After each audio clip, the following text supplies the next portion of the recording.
ज़िंदगी अजीब है ना, हम सब भाग रहे हैं, कोई इज़्ज़त के पीछे, कोई शोहरत के पीछे और कोई दो वक्त की रोटी और सुकून के पीछे। लेकिन कभी कभी ऐसा लगता है हमारी किस्मत जैसे हमसे रूठ गई है।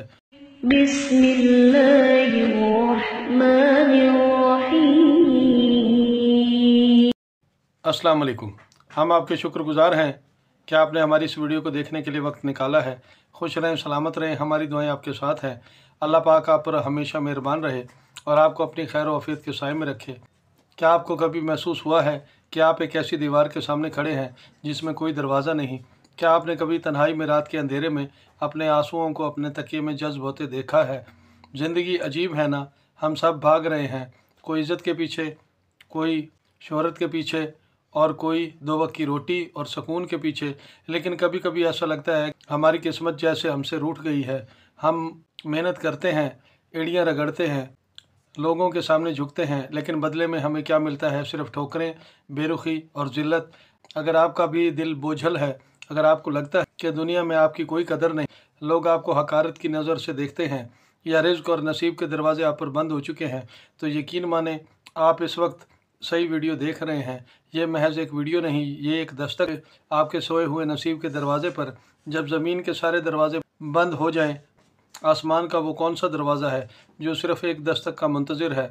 आज हम सीखेंगे कि अपनी टूटी हुई तकदीर को अल्लाह के इस्म आज़म और सच्चे यकीन से कैसे जोड़ा जा सकता है।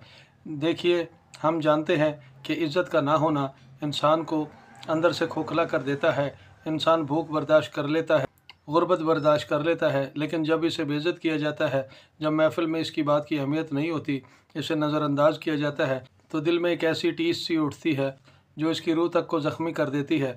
आपने शायद कभी महसूस किया हो कि कुछ लोग बहुत कम मेहनत करके शोहरत की बुलंदियों पर पहुंच जाते हैं, इन्हें इज़्ज़त भी मिलती है और शोहरत भी, और आप दिन रात एक कर देते हैं, ईमानदारी से चलते हैं, लेकिन फिर भी लोग आपको वो मकाम नहीं देते जिसके आप हकदार हैं। फिर आप सोचते हैं कि या अल्लाह, मुझ में क्या कमी है, मेरी किस्मत में अंधेरा क्यों है? याद रखो, अल्लाह रब्बुल इज़्ज़त ने इंसान को अशरफुल मखलूक़ात बनाया है, यानी तमाम मखलूक़ात में से सबसे ज़्यादा इज़्ज़त वाला। तो फिर ये ज़िल्लत क्यों है? इसकी वजह क्या है? हमने इज़्ज़त का दरवाज़ा गलत जगह तलाश करना शुरू कर दिया है। हम इज़्ज़त इंसानों से मांगते हैं, शोहरत दुनिया के दिखावे में ढूंढते हैं, और हम नसीब को लकीरों में तलाश करते हैं। हालांकि इज़्ज़त का मालिक सिर्फ़ एक है, वो जिसे चाहता है इज़्ज़त देता है और जिससे चाहता है ज़िल्लत देता है। जब इज़्ज़त का ख़जाना इसके पास है तो हम भिखारी बनकर बंदों के दरवाजे पर क्यों खड़े हैं? आज हमें अपनी सिमत बदलनी होगी। आज हमें अपना कश्क बंदों के आगे से हटाकर इस बादशाह के आगे करना होगा जो बिना मांगे ही अता करता है। हमारी बदकिस्मती, इज़्ज़त का ना मिलना और नाकामी की सबसे बड़ी वजह हमारा अल्लाह से राब्ता कमज़ोर होना है। हम समझते हैं कि फ़लाँ अमीर खुश हो गया तो हमें इज़्ज़त मिलेगी, फ़लाँ रिश्तेदार राज़ी हो गया तो हम भी मुअज़्ज़ज़ कहलाएंगे, लेकिन ये आपकी खाम ख्याली है।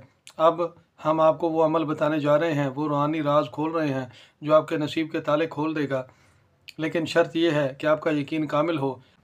अब आप अमल को ध्यान से सुने या फिर नोट कर लें। इज़्ज़त और रिज़्क़ के दरवाजे तभी खुलते हैं जब गुनाहों का बोझ हटता है।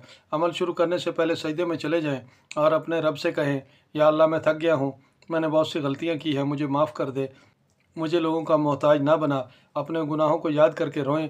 यकीन करें कि आपके सच्चे दिल से निकले हुए ये आंसू अर्श हिला देंगे। इस अमल को शुरू करने से पहले आपने किसी यतीम, किसी बेवा की माली मदद करनी है और इनसे अपने हक़ में दुआ की दरख्वास्त भी करनी है। अगर आपने अभी तक हमारे चैनल को सब्सक्राइब नहीं किया तो सब्सक्राइब कर लें, और अगर आपको हमारी ये वीडियो अच्छी लगे तो इसे लाइक और शेयर भी लाजमी कीजिएगा। किसी भी शब जुम्मा को इशा की नमाज़ अदा करने के बाद खलवत में चले जाएँ और अव्वल आखिर एक एक तस्बीह दुरूद शरीफ और अल्लाह पाक के ये दो मुबारक नाम या अज़ीज़ु या वहाबो को पूरी तवज्जो और मेहनत से पढ़ें। इज़्ज़त का, शोहरत का, किस्मत, नसीब के बदल जाने का कामिल तसव्वुर रखें। आपने इन मुबारक नामों को 1008 बार पढ़ना है और दुआ मांग लेनी है और किसी से बातचीत किए बगैर सो जाना है, और दिन के औकात में अल्लाह पाक का ये मुबारक नाम या अज़ीज़ों को कसरत से विर्द करना है। इस अमल के कमालात आप खुद देख लेंगे। आइंदा फिर किसी नई वीडियो के साथ दोबारा हाज़िर होंगे। आपसे फिर मुलाकात होगी। अपना ख्याल रखिएगा। तब तक के लिए फ़ी अमानिल्लाह।